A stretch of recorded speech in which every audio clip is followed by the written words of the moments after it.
Thanks, Jason. I want to start by saying the legislature's out of session, so we're securing our life and property for 9 days.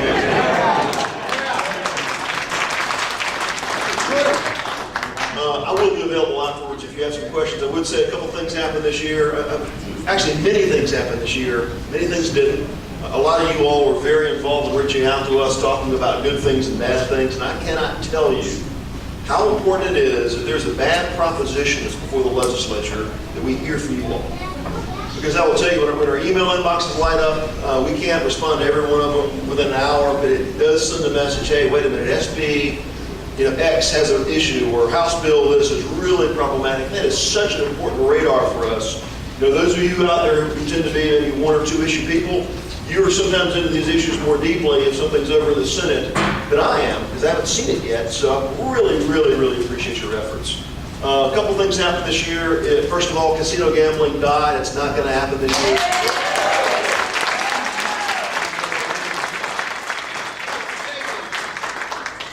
There may be broad opinion about that across this room, and I appreciate there's differences of opinion. I would like to thank Tanya Diddy and others who were involved in that effort to make sure that casino gambling does not happen in Georgia. I personally think that's a bad idea. I think it's fake economic activity that will not make our state better. There's differences in opinion, but that's where I stand. This year we also passed a version of campus carry. Many were looking.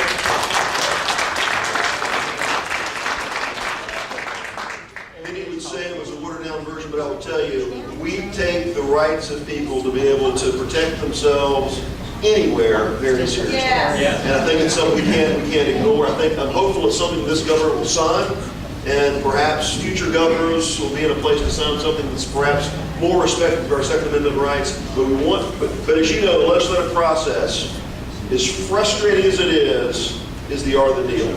And I'd like to thank Representative Ballinger from Cherokee County for working very, very hard with our governor's office to have something that's on his desk that I'm hopeful and think he will sign. So I appreciate all your involvement in making that happen.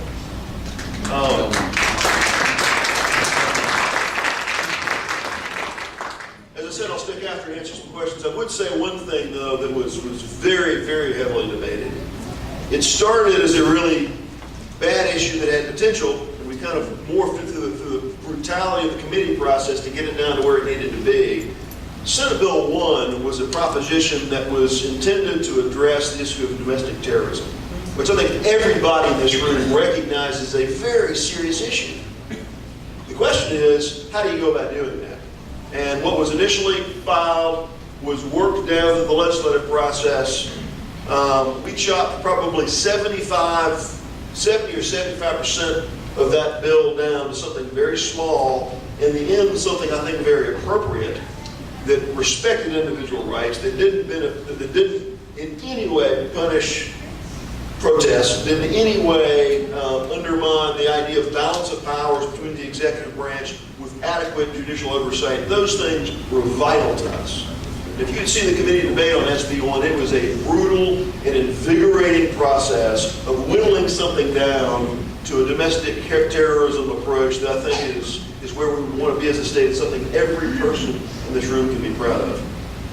I say that because a lot of ideas come out and they're really bad. And after a long, brutal process, they can come out and be something fundamentally different and very important and useful. And I think as we look at the circumstances of this bridge that came down on I-75, and I'll close with this, the existing law today, if in fact, we have no idea that this what would happen in 75 has anything to do with terrorism. But if it did, and if people did bring our bridges down, maybe on I-75 and I-85, the existing law we have in Georgia is a felony 1 to 10. A felony 1 to 10 years in prison for what we saw happen. And if in fact, even though this case might not have been, but if terrorist enterprises had done things like this, we really had no means to bring a heavy hammer on them and to shut down their criminal organization and get up to the terrorist leaders with our existing statute. So if you want to see me about some details, we whittled down something that was very scary to something that was very useful, and I'm proud that we've acted this year in addressing that, because we take things like what happened on I-85 very seriously. And again, just on behalf of myself, other reps and senators, we're honored to serve.